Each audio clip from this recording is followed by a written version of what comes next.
Chapter 8. The Seven Trumpets. We name as the subject of this chapter the seven trumpets, as they constitute the main theme of the chapter, although there are other matters introduced before the opening of that series of events. The first verse of this chapter relates to the events of the preceding chapters, and therefore should not have been separated from them by the division of the chapter. Verse 1. And when he had opened the seventh seal, there was silence in heaven about the space of half an hour. The series of seven seals is here resumed and concluded. The sixth chapter closed with the events of the sixth seal. The eighth commences with the opening of the seventh seal. Hence the seventh chapter stands parenthetically between the sixth and seventh seals, from which it appears that the sealing work of that chapter belongs to the sixth seal. Silence in heaven. Concerning the cause of this silence, only conjecture can be offered. A conjecture, however, which is supported by the events of the sixth seal. That seal does not bring us to the second advent, although it embraces events that transpire in close connection therewith. It introduces the fearful commotions of the elements, described as the rolling of the heavens together as a scroll, caused by the voice of God, the breaking up of the surface of the earth, and the confession on the part of the wicked that the great day of God's wrath has come. They are doubtless in momentary expectation of seeing the King appear, into them unendurable glory. But the seal stops just short of that event. The personal appearing of Christ must therefore be allotted to the next seal. But when the Lord appears, he comes with all the holy angels with him. Matthew chapter 25, verse 31. And when all the heavenly harpers leave the courts above to come down with their divine Lord, as he descends to gather the fruit of his redeeming work, will there not be silence in heaven? The length of this period of silence, if we consider it prophetic time, would be about 7 days. Verse 2. And I saw the 7 angels which stood before God, and to them were given 7 trumpets. This verse introduces a new and distinct series of events. In the seals we have had the history of the church during what is called the gospel dispensation. In the 7 trumpets now introduced, we have the principal political and warlike events which were to transpire during the same time. Verses 3 to 5. And another angel came and stood at the altar, having a golden censer, and there was given unto him much incense, that he should offer it with the prayers of all saints upon the golden altar which was before the throne. And the smoke of the incense which came with the prayers of the saints ascended up before God out of the angel's hand. And the angel took the censer, and filled it with fire of the altar, and cast it into the earth. And there were voices, and thunderings, and lightnings, and an earthquake. Having, as it were in verse 2, brought out the 7 angels, and introduced them before us upon the stage of action, John, for a moment, in the 3 verses last quoted, directs attention to an entirely different scene. The angel which approaches the altar is not one of the 7 trumpet angels. The altar is the altar of incense, which in the earthly sanctuary was placed in the first apartment. Here then is another proof that there exists in heaven a sanctuary with its corresponding vessels of service, of which the earthly was a figure, and that we are taken into the sanctuary by the visions of John. A work of ministration for all the saints in the sanctuary above is thus brought to view. Doubtless, the entire work of mediation for the people of God during the gospel dispensation is here presented. This is apparent from the fact that the angel offers his incense with the prayers of all saints, and that we are here carried forward to the end is evident from the act of the angel in filling the censer with fire and casting it unto the earth. For his work is then done. No more prayers are to be offered up mingled with incense. And this symbolic act can have its application only at the time when the ministration of Christ in the sanctuary in behalf of mankind has forever ceased. and following the angel's act are voices, thunderings, lightnings, and an earthquake. Exactly such occurrences as we are elsewhere informed transpire at the close of human probation. See Revelation chapter 11, verse 19, and chapter 16, verses 17 and 18. But why are these verses thus thrown in here? Answer: as a message of hope and comfort for the church. The 7 angels with their warlike trumpets have been introduced. Terrible scenes were to transpire under their sounding. But before they commence, the people of God are pointed to the work of mediation in their behalf above, and their source of help and strength during this time. Though they should be tossed like feathers upon the tumultuous waves of strife and war, they were to know that their great high priest still ministered for them in the sanctuary in heaven, and that thither they could direct their prayers and have them offered with incense to their Father in heaven. Thus they could gain strength and support in all their calamities. Verse 6, and the 7 angels which had the 7 trumpets prepared themselves to sound. The subject of the 7 trumpets is here resumed, and occupies the remainder of this chapter and all of chapter 9. The 7 angels prepare themselves to sound. Their sounding comes in as a complement to the prophecy of Daniel chapters 2 and 7, commencing with the breaking up of the old Roman Empire into its 10 divisions, of which in the first 4 trumpets we have a description. Verse 7, the first angel sounded, and there followed hail and fire mingled with blood, and they were cast upon the earth, and the 3rd part of the trees were burnt up, and all green grass was burnt up. A full exposition of the 7 trumpets is given in a work entitled An Exposition of the 7 Trumpets of Revelation chapter 8 and chapter 9, published at the Review and Herald office, Battle Creek, Michigan, to which the reader is referred for a more extended examination of the subject. To that work we are chiefly indebted for the extracts given below.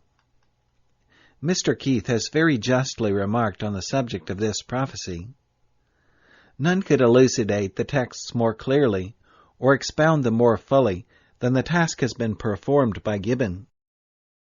The chapters of the skeptical philosopher that treat directly of the matter need but a text to be prefixed, and a few unholy words to be blotted out, to form a series of expository lectures on the 8th and 9th chapters of Revelation. Little or nothing is left for the professed interpreter to do, but to point to the pages of Gibbon. The first sore and heavy judgment which fell on Western Rome in its downward course was the war with the Goths under Alaric, who opened the way for later inroads. After the death of Theodosius, the Roman emperor, in January 395 before the end of the winter, the Goths under Alaric were in arms against the empire. Hail and fire mingled with blood were cast upon the earth. The terrible effects of this Gothic invasion are represented as hail from the fact of the northern origin of the invaders, fire from the destruction by flame of both city and country, and blood from the terrible slaughter of the citizens of the empire by the bold and intrepid warriors. The blast of the first trumpet has its location about the close of the 4th century and onward, and refers to these desolating invasions of the Roman Empire by the Goths. I know not how the history of the sounding of the first trumpet can be more impressively set forth than by presenting the graphic rehearsal of the facts which are stated in Gibbon's history by Mr. Keith in his Signs of the Times, Volume 1, pages 221 to 233. Large extracts show how amply and well Gibbon has expounded his text in the history of the first trumpet, the first storm that pervaded the Roman earth, and the first fall of Rome. To use his words in more direct comment, we read thus the sum of the matter. The Gothic nation was in arms at the first sound of the trumpet, and in the uncommon severity of the winter, they rolled their ponderous wagons over the broad and icy back of the river. The fertile fields of Phocis and Boeotia were crowded with the deluge of barbarians. The males were massacred. The females and cattle of the flaming villages were driven away. The deep and bloody traces of the march of the Goths could easily be discovered after several years. The whole territory of Attica was blasted by the baneful presence of Alaric. The most fortunate of the inhabitants of Corinth, Argos and Sparta, were saved by death from beholding the conflagration of their cities. In a season of such extreme heat that the beds of the rivers were dry, Alaric invaded the dominion of the West. A secluded old man of Verona, the poet Claudian, pathetically lamented the fate of his contemporary trees, which must blaze in the conflagration of the whole country. Note the words of the prophecy: the third part of trees was burned up, and the emperor of the Romans fled before the king of the Goths. A furious tempest was excited among the nations of Germany, from the northern extremity of which the barbarians marched almost to the gates of Rome.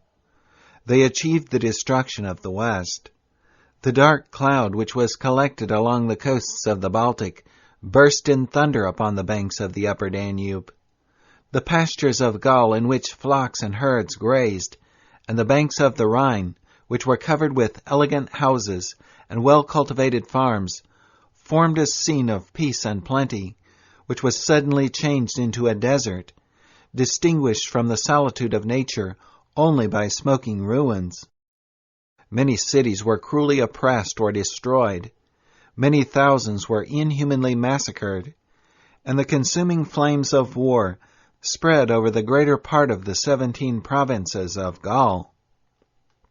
Alaric again stretched his ravages over Italy. During 4 years, the Goths ravaged and reigned over it without control. And in the pillage and fire of Rome, the streets of the city were filled with dead bodies. The flames consumed many public and private buildings, and the ruins of a palace remained, after a century and a half, a stately monument of the Gothic conflagration.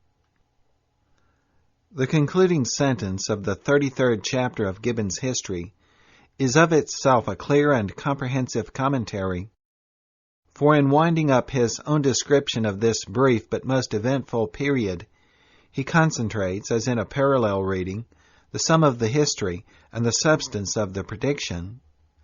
But the words which preceded are not without their meaning. The public devotion of the age was impatient to exalt the saints and martyrs of the Catholic Church on the altars of Diana and Hercules.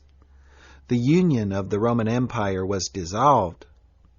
Its genius was humbled in the dust, and armies of unknown barbarians, issuing from the frozen regions of the north, had established their victorious reign over the fairest provinces of Europe and Africa. The last word, Africa, is the signal for the sounding of the second trumpet. The scene changes from the shores of the Baltic to the southern coast of the Mediterranean, or from the frozen regions of the north to the borders of burning Africa. And instead of a storm of hail being cast upon the earth, a burning mountain was cast into the sea. Verses 8 and 9. And the second angel sounded, and as it were a great mountain burning with fire was cast into the sea. And the third part of the sea became blood, and the third part of the creatures which were in the sea and had life died, and the third part of the ships were destroyed. The Roman Empire after Constantine was divided into 3 parts, and hence the frequent remark, a third part of men, etc., in allusion to the third part of the empire which was under the scourge. This division of the Roman Empire was made at the death of Constantine between his 3 sons, Constantius, Constantine II, and Constans. Constantinus possessed the east, and fixed his residence at Constantinople, the metropolis of the empire. Constantine II held Britain, Gaul, and Spain. Constans held Illyricum, Africa, and Italy. See Sabine's Ecclesiastical History, page 155. Of this well-known historical fact, Eliot, as quoted by Albert Barnes, in his Notes on Revelation chapter 12, verse 4, says, "Twice at least before the Roman Empire became divided permanently into the two parts, the eastern and the western, there was a tripartite division of the empire. The first occurred 83-11, when it was divided between Constantine, Licinius, and Maximin. The other 83-37 on the death of Constantine, when it was divided between his three sons, Constantine, Constans, and Constantius. The history, illustrative of the sounding of the second trumpet, evidently relates to the invasion and conquest of Africa, and afterward of Italy by the terrible Genneseric. His conquests were for the most part naval, and his triumphs were, as it were, a great mountain burning with fire, cast into the sea. What figure would better or even so well illustrate the collision of navies and the general havoc of war on the maritime coasts? In explaining this trumpet, we are to look for some events which will have a particular bearing on the commercial world. The symbol used naturally leads us to look for agitation and commotion. Nothing but a fierce maritime warfare would fulfill the prediction. If the sounding of the first four trumpets relates to the four remarkable events which contributed to the downfall of the Roman Empire, and the first trumpet refers to the ravages of the Goths under Alaric, in this we naturally look for the next succeeding act of invasion which shook the Roman power and conduced to its fall. The next great invasion was that of the terrible Genneseric at the head of the Vandals. His career occurred during the years 428 to 468. This great Vandal chief had his headquarters in Africa. But as Gibbon states, the discovery and conquest of the black nations in Africa that might dwell beneath the torrid zone could not tempt the rational ambition of Genneseric. But he cast his eyes toward the sea. He resolved to create a naval power, and his bold resolution was executed with steady and active perseverance. From the port of Carthage, he repeatedly made piratical sallies and preyed on the Roman commerce, and waged war with that empire. To cope with this sea monarch, the Roman Emperor Majorian made extensive naval preparations. 300 long galleys, with an adequate proportion of transports and smaller vessels, were collected in the secure and capacious harbor of Cartagena in Spain. But Genneseric was saved from impending and inevitable ruin by the treachery of some powerful subjects, envious or apprehensive of their master's success. Guided by their secret intelligence, he surprised the unguarded fleet in the Bay of Cartagena. Many of the ships were sunk, taken, or burned, and the preparations of 3 years were destroyed in a single day. Italy continued to be long afflicted by the incessant depredations of the Vandal pirates. In the spring of each year they equipped a formidable navy in the port of Carthage, and Genneseric himself, though at a very advanced age, still commanded in person the most important expeditions. The Vandals repeatedly visited the coasts of Spain, Liguria, Tuscany, Campania, Lucania, Bruttium, Apulia, Calabria, Venetia, Dalmatia, Epirus, Greece, and Sicily. The celerity of their motion enabled them almost at the same time to threaten and to attack the most distant objects which attracted their desires, and as they always embarked a sufficient number of horses, they had no sooner landed than they swept the dismayed country with a body of light cavalry. A last and desperate attempt to dispossess Genneseric of the sovereignty of the seas was made in the year 468 by Leo, the Emperor of the East. Gibbon bears witness to this as follows.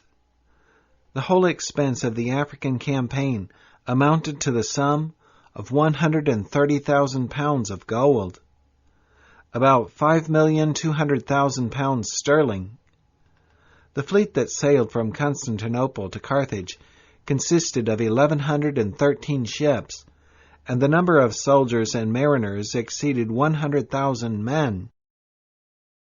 The army of Heraclius and the fleet of Marcellinus either joined or seconded the imperial lieutenant. The wind became favorable to the designs of Genseric. He manned his largest ships of war with the bravest of the Moors and Vandals, and they towed after them many large barks filled with combustible materials. In the obscurity of the night, these destructive vessels were impelled against the unguarded and unsuspecting fleet of the Romans, who were awakened by a sense of their instant danger. Their close and crowded order assisted the progress of the fire, which was communicated with rapid and irresistible violence, and the noise of the wind, the crackling of the flames, the dissonant cries of the soldiers and mariners, who could neither command nor obey, increased the horror of the nocturnal tumult. While they labored to extricate themselves from the fire-ships and to save at least a part of the navy, the galleys of Genseric assaulted them with temperate and disciplined valor, and many of the Romans who escaped the fury of the flames were destroyed or taken by the victorious Vandals. After the failure of this great expedition, Genseric again became the tyrant of the sea. The coasts of Italy, Greece, and Asia were again exposed to his revenge and avarice. Tripoli and Sardinia returned to his obedience. He added Sicily to the number of his provinces, and before he died in the fullness of years and of glory, he beheld the final extinction of the Empire of the West. Gibbon, Volume 3, pages 495 to 498. Concerning the important part which this bold corsair acted in the downfall of Rome, Mr. Gibbon uses this significant language: Genseric, a name which in the destruction of the Roman Empire has deserved an equal rank with the names of Alaric and Attila. Verses 10 and 11. And the third angel sounded, and there fell a great star from heaven, burning as it were a lamp, and it fell upon the third part of the rivers, and upon the fountains of waters. And the name of the star is called Wormwood. And the third part of the waters became wormwood, and many men died of the waters because they were made bitter. In the interpretation and application of this passage, we are brought to the third important event which resulted in the subversion of the Roman Empire, and in finding a historical fulfillment of this third trumpet, we shall be indebted to the notes of Dr. Albert Barnes for a few extracts. In explaining this scripture, it is necessary, as this commentator says, that there should be some chieftain or warrior who might be compared to a blazing meteor, whose course would be singularly brilliant, who would appear suddenly like a blazing star, and then disappear like a star whose light was quenched in the waters. That the desolating course of this meteor would be mainly on those portions of the world which abounded with springs of water and running streams. That an effect would be produced as if those streams and fountains were made bitter, that is, that many persons would perish, and that wide desolations would be caused in the vicinity of those rivers and streams, as if a bitter and baleful star should fall into the waters, and death should spread over the lands adjacent to them, and watered by them.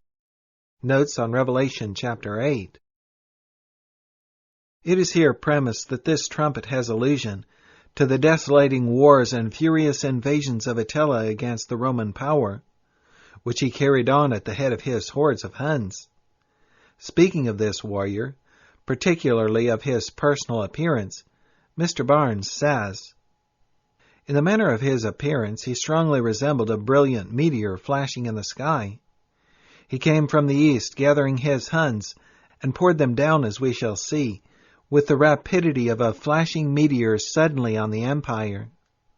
He regarded himself as devoted to Mars, the god of war, and was accustomed to array himself in a peculiarly brilliant manner, so that his appearance, in the language of his flatterers, was such as to dazzle the eyes of the beholders." In speaking of the locality of the events predicted by this trumpet, Mr. Barnes has this note: "It is said particularly that the effect would be on the rivers and on the fountains of waters. If this has a literal application, or if, as was supposed in the case of the second trumpet, the language used was such as had reference to the portion of the empire that would be particularly affected by the hostile invasion, then we may suppose that this refers to those portions of the empire that abounded in rivers and streams, and more particularly those in which the rivers and streams had their origin. For the effect was permanently in the fountains of waters. As a matter of fact, the principal operations of Attila were upon the regions of the Alps, and on the portions of the empire whence the rivers flow down into Italy. The invasion of Attila is described by Mr. Gibbon in this general language: "The whole breadth of Europe, as it extends above 500 miles from the Euxine to the Adriatic, was at once invaded and occupied and desolated by the myriads of barbarians whom Attila led into the field." And the name of the star is called wormwood, denoting the bitter consequences. These words, which are more intimately connected with the preceding verse, as even the punctuation in our version denotes, recall us for a moment to the character of Attila, to the misery of which he was the author or the instrument, and the terror that was inspired by his name. Total extirpation and erasure are terms which best denote the calamities he inflicted. He styled himself the scourge of God. One of his lieutenants chastised and almost exterminated the Burgundians of the Rhine. They traversed both in their march and in their return the territories of the Franks, and they massacred their hostages as well as their captives. 200 young maidens were tortured with exquisite and unrelenting rage. Their bodies were torn asunder by wild horses, or were crushed under the weight of rolling wagons, and their unburied limbs were abandoned on public roads as a prey to dogs and vultures. It was the boast of Attila that the grass never grew on the spot which his horse had trod. The Western Emperor with the Senate and the people of Rome humbly and fearfully deprecated the wrath of Attila, and the concluding paragraph of the chapters which record his history is entitled Symptoms of the Decay and Ruin of the Roman Government. The name of the star is called wormwood, Keith. Verse 12, "And the fourth angel sounded, and the third part of the sun was smitten, and the third part of the moon, and the third part of the stars, so as the third part of them was darkened, and the day shone not for a third part of it, and the night likewise." We understand that this trumpet symbolizes the career of Odoacer, the barbarian monarch who was so intimately connected with the downfall of Western Rome. The symbols sun, moon, and stars, for they are undoubtedly here used as symbols, evidently denote the great luminaries of the Roman government, its emperors, senators, and consuls. Bishop Newton remarks that the last emperor of Western Rome was Momyllus, who in derision was called Augustulus, or the diminutive Augustus. Western Rome fell AD 476. Still, however, though the Roman sun was extinguished, its subordinate luminaries shone faintly while the Senate and consuls continued. But after many civil reverses and changes of political fortune, at length, AD 566, the whole form of the ancient government was subverted, and Rome itself was reduced from being the empress of the world to a poor dukedom, tributary to the Exarch of Ravenna. Under the heading Extinction of the Western Empire, AD 476 or AD 479, Elder J. Litch, Prophetic Exposition, Volume 2, pages 156 to 160, quotes from Mr. Keith as follows: "The unfortunate Augustulus was made the instrument of his own disgrace, and he signified his resignation to the Senate, and that assembly in their last act of obedience to a Roman prince still affected the spirit of freedom and the forms of the Constitution. An epistle was addressed by their unanimous decree to the Emperor Zeno, the son-in-law and successor of Leo, who had lately been restored after a short rebellion to the Byzantine throne. They solemnly disclaimed the necessity or even the wish of continuing any longer the imperial succession in Italy, since in their opinion the majesty of a sole monarch is sufficient to pervade and to protect at the same time both the East and the West. In their own name, and in the name of the people, they consent that the seat of universal empire shall be transferred from Rome to Constantinople, and they basely renounce the right of choosing their master, the only vestige which yet remained of the authority which had given laws to the world. The power and glory of Rome, as bearing rule over any nation, became extinct. The name alone remained to the Queen of Nations. Every token of royalty disappeared from the imperial city. She who had ruled over the nations sat in the dust like a second Babylon, and there was no throne where the Caesars had reigned. The last act of obedience to a Roman prince, which that once august assembly performed, was the acceptance of the resignation of the last emperor of the West, and the abolition of the imperial succession in Italy.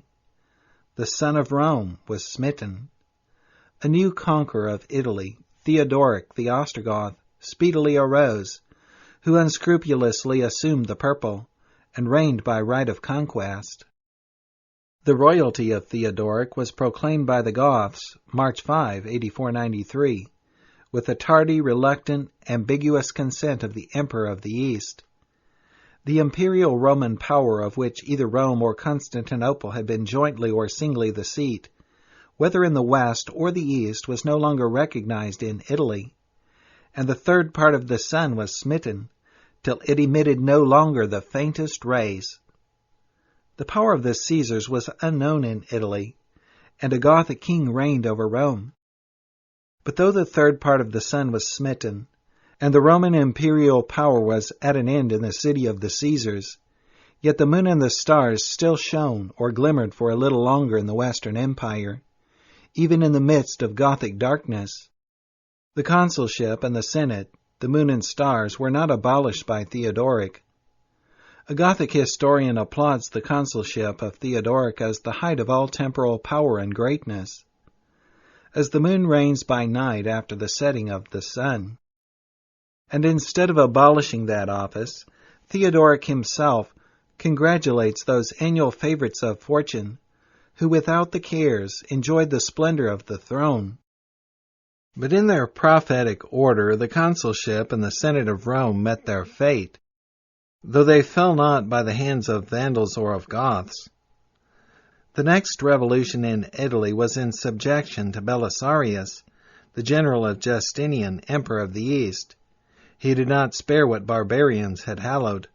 The Roman consulship extinguished by Justinian AD 541 is the title of the last paragraph of the 40th chapter of Gibbon's History of the Decline and Fall of Rome. The succession of the consuls finally ceased in the 13th year of Justinian, whose despotic temper might be gratified by the silent extinction of a title which admonished the Romans of their ancient freedom. The third part of the sun was smitten, and the third part of the moon, and the third part of the stars. In the political firmament of the ancient world, while under the reign of imperial Rome, the emperorship, the consulate, and the senate shone like the sun, the moon, and the stars. The history of their decline and fall is brought down, till the two former were extinguished in reference to Rome and Italy, which so long had ranked as the first of cities and of countries. And finally, as the fourth trumpet closes, we see the extinction of that illustrious assembly, the Roman Senate. The city that had ruled the world, as if in mockery of human greatness, was conquered by the eunuch Narses, the successor of Belisarius. He defeated the Goths, 8552, achieved the conquest of Rome, and the fate of the Senate was sealed. Eliot speaks of the fulfillment of this portion of the prophecy in the extinction of the Western Empire as follows. Thus was the final catastrophe preparing, by which the Western emperors and empire were to become extinct. The glory of Rome had long departed, its provinces one after another been rent from it. The territory still attached to it became like a desert, and its maritime possessions, and its fleets and commerce been annihilated. Little remained to it but the vain titles and insignia of sovereignty. And now the time was come when these too were to be withdrawn. Some 20 years or more from the death of Attila, and much less from that of Gennesarec, who ere his death had indeed visited and ravaged the Eternal City in one of his maritime marauding expeditions, and thus yet more prepared the coming consummation, about this time, I say, Odoacer, chief of the Heruli, a barbarian remnant of the host of Attila, left on the Alpine frontiers of Italy, interposed with his command that the name and the office of Roman Emperor of the West should be abolished. The authorities bowed in submission to him. The last phantom of an emperor, one whose name, Romulus Augustus, was singularly calculated to bring in contrast before the reflective mind the past glories of Rome and its present degradation, abdicated, and the Senate sent away the imperial insignia to Constantinople, professing to the Emperor of the East the one emperor was sufficient for the whole of the empire. Thus, of the Roman imperial sun, that third which appertained to the Western Empire was eclipsed, and shone no more. I say, that third of its orb which appertained to the Western Empire, for the apocalyptic fraction is literally accurate. In the last arrangement between the two courts, the whole of the Illyrian third had been made over to the Eastern division. Thus in the West the extinction of the empire had taken place. The night had fallen. Notwithstanding this, however, it must be borne in mind that the authority of the Roman name had not yet entirely ceased.